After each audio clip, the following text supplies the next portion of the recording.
ये नौकरी नहीं न्याय का आंदोलन है। और कलम और किताब तब आई जब फूले अम्बेडकर पेरियार विश्वविद्यालय में हमें रोका जा रहा है। आरएसएस की शाखा वाला विश्वविद्यालय बनने की बजाय फूले अम्बेडकर पेरियार वाला और भारत के संविधान वाला विश्वविद्यालय वो ज्यादा जातिवाद करता है, बस उसका जातिवाद। जो प्रोफेसर ऋतु थी उनको पद से हटाया गया और हम लोगों के हटाए जाने की तैयारी। संघ और आरएसएस की शाखाओं में दीक्षा लेके आ रहे हैं, उनको यहाँ पर कैडर की फूले, सावित्रीबाई फूले, बाबा साहब अम्बेडकर का प्रांगण से 5 इंच की छाती की बात की गई तो 13 पॉइंट रोस्टर पर उसे झुकाया है।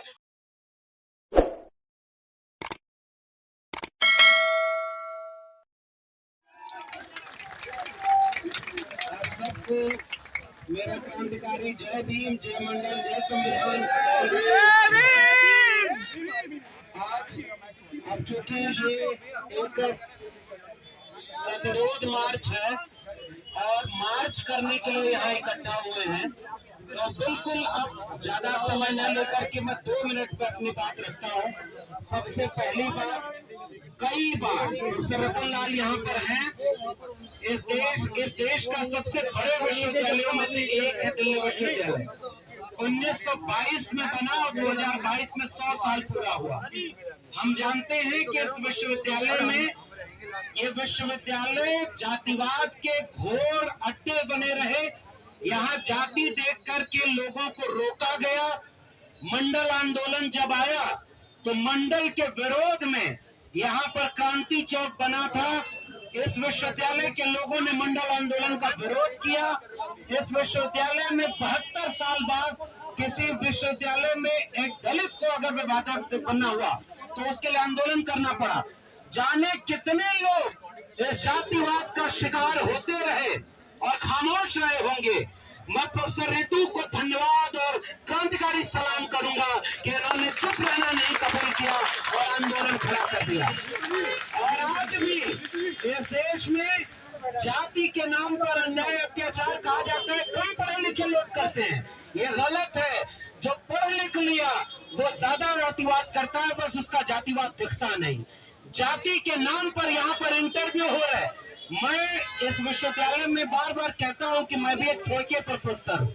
जो प्रोफेसर ऋतु थी उनको पद से हटाया गया और हम लोगों के हटाए जाने की तैयारी है। इसलिए यहाँ खड़े होना प्रोफेसर ऋतु का साथ देना नहीं है, उस अन्याय का साथ देना है जिसकी आज शिकार ये हुई। हो सकता है अगला नंबर हमारा हो और अगर हम सब हार गए तो फिर किसी का नंबर होगा और पता नहीं ये आंदोलन खड़ा हो पाएगा कि नहीं। इसलिए इस आंदोलन को जीत में तब्दील कराना ही अब इसका मुकाम होना चाहिए। और आज ये दिल्ली विश्वविद्यालय में 2-2 मिनट 1-1 मिनट का इंटरव्यू लेकर के नौकरी दी जा रही है।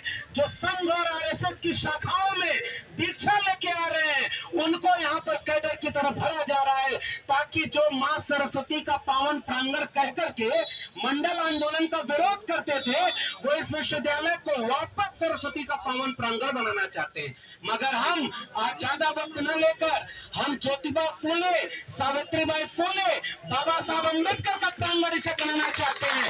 ऊपर इस लेख की लड़ाई में शामिल है।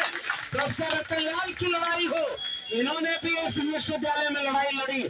हमने, प्रोफेसर ऋतु ने और तमाम लोगों ने इसी जगह पर खड़े होकर के, प्रोफेसर रतन लाल गवाह है, जब 56 इंच की छाती की बात की गई तो 13 पॉइंट रोस्टर पर उसे झुकाया है और अपनी जीत तब्दील की है। और आज मैं प्रोफेसर ऋतु को इस बात के लिए फिर से बधाई दूंगा।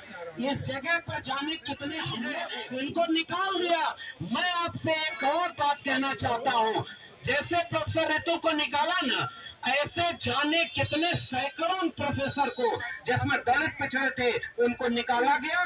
वो डर गए, वो चुप रहे। पीढ़ियों के लिए रास्ता बनेगा और मैं आप सबको बधाई दूंगा।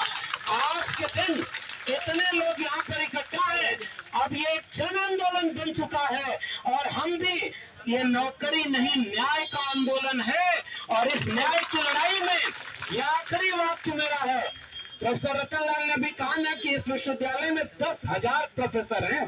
पूरे कॉलेजेस को मिला लीजिए, कितने को कौन जानता है, क्योंकि सब वही कुंजी छापे में इनकी बात से समर्थन करता हूँ।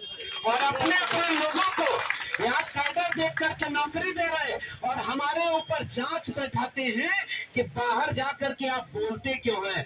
अरे प्रोफेसर हम बाद में हैं, हमारे हाथ में कलम और किताब तब आई जब फूले अम्बेडकर पेरियार ने आंदोलन किया था और इस विश्वविद्यालय में हमें रोका जा रहा है। इसलिए मैं प्रोफेसर ऋतु के इस आंदोलन के साथ खड़ा हूं और आखिरी दम तक खड़े रहेंगे।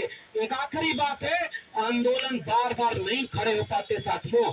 कोई साथी जब हिम्मत करता है, आज भी लोग नौकरी से निकाले जा रहे हैं, एक एक मिनट का इंटरव्यू लिया जा रहा, 15-15 साल पढ़ाए हुए लोग नौकरी से निकाल दिए। आप जाके कहिए कि आंदोलन करो, वो कहेंगे नहीं आंदोलन नहीं करेंगे, डरते हैं। कोई निडर अगर आपके सामने खड़ा हो जाए तो तब तक इसके साथ खड़े रहिएगा जब तक न्याय नहीं मिल जाता, और तब तक हम प्रोफेसरों के साथ खड़े रहेंगे इस वादे के साथ इनको हमारी हिम्मत मिले, इस आंदोलन को हिम्मत मिले और इसे हम आरएसएस की शाखा वाला विश्वविद्यालय बनने की बजाय फूले अम्बेडकर पेरियार वाला और भारत के संविधान वाला विश्वविद्यालय बनाएंगे। बहुत बहुत धन्यवाद। जय भीम, जय मंडल, संविधान जिंदाबाद, उल गुलाम जिंदाबाद, इनकलाब जिंदाबाद। बहुत बहुत धन्यवाद प्रोफेसर लक्ष्मीलाल जी। हमें भीम आर्मी के नेशनल प्रेसिडेंट राष्ट्रीय अध्यक्ष भैया उनको इन्वाइट करना चाहता हूँ। लगातार तमाम बहुजन आंदोलन में बने रहे।